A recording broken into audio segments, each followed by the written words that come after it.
ऊंची बखरी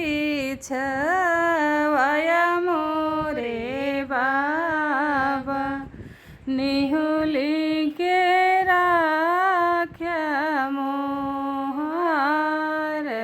जी दुल्हे कवन रामा निहुरई न जा नहीं टूटी गे माउरवा के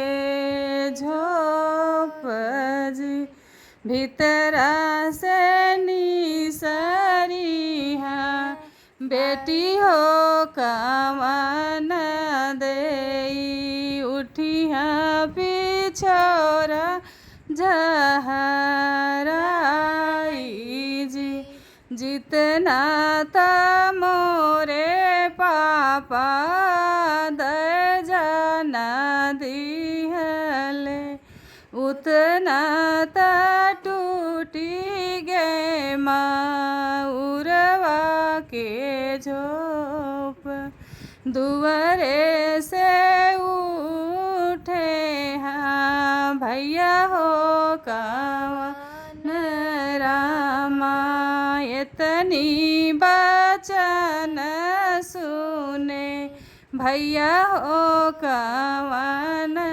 रामा हाथ गुले ले मुख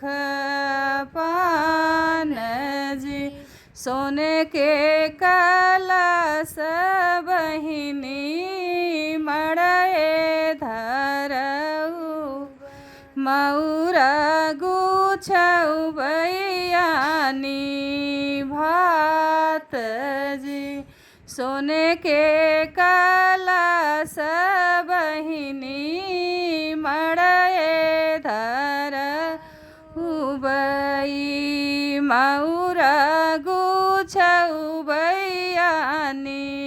भात जी ऊंची बखरी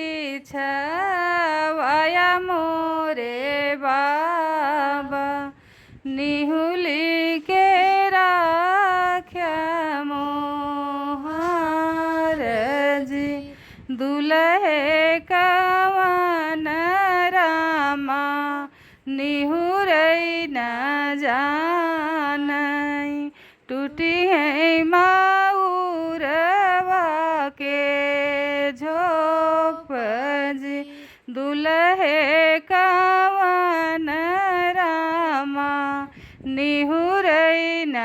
जानई टूटी गे